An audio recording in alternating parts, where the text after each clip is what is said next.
un skipper ou un garde du corps. Inquiète, elle descendit sur le pont inférieur, inspecta l'intérieur de la cabine, fit le tour du yacht, regarda à travers les fenêtres qui s'étiraient sur toute la longueur de la coque. Elle ne vit personne, mais cela ne calma pas son angoisse. Qui était là? Adrien? Les enfants? Cette petite garce d'Adèle Keller? La peur zébra sa peau de décharges glacées. Elle s'arrêta à l'arrière du bateau, entreprit de se raisonner, s'interrogea de nouveau. De qui avait-elle peur soudain? Elle se força à respirer à fond pour desserrer la tenaille qui lui mordait le ventre.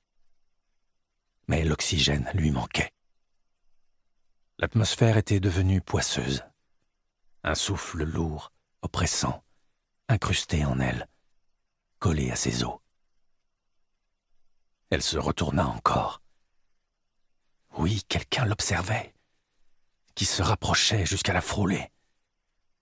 Elle se pencha vers la passerelle qui descendait à la plage de bain.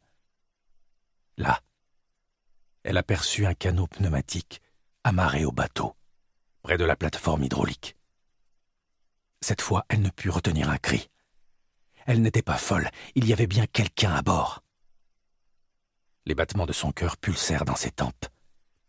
Elle décida de remonter sur le flybridge, mais dans la précipitation loupa une marche de l'échelle d'accès et retomba sur le pont. Lorsqu'elle leva les yeux, une masse sombre masquait le soleil. Une forme humaine se dressait au-dessus d'elle, vêtue d'une combinaison de plongée noire en néoprène. La silhouette était armée d'une baramine de petit calibre ou d'un tisonnier. Bien qu'elle soit coiffée d'une cagoule, on apercevait une bonne partie de son visage. En reconnaissant les traits de son agresseur, Oriana fut saisie d'effroi et comprit que toute lutte était vaine. Le premier coup l'atteignit à la tête. Le deuxième s'abattit sur son cou, sans lui laisser le temps de crier. Elle perdit connaissance, tandis qu'une giclée de sang se répandait sur le pont.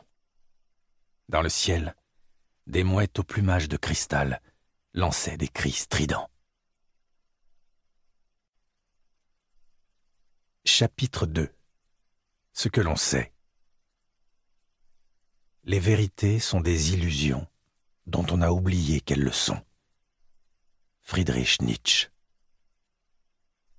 Une riche héritière italienne agressée sur son yacht au large des îles de Lérins. Nice Matin, 6 mai 2023.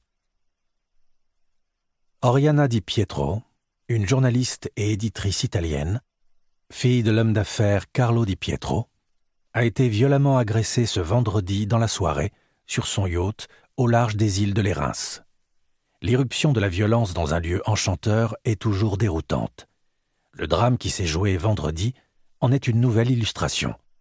Son cadre est l'un des plus beaux panoramas de la Côte d'Azur. Les eaux cristallines qui séparent l'île Sainte-Marguerite de sa voisine, Saint-Honorat.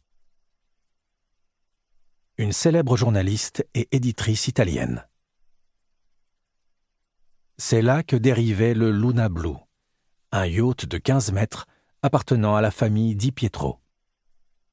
Aux alentours de 20h30, deux étudiantes de l'EDEC qui rentraient au port ont repéré un corps étendu sur le pont arrière du yacht. Montées à bord, les jeunes filles ont découvert une femme qui paraissait morte et ont alerté le Crossmed par radio, lequel a envoyé des secours immédiatement.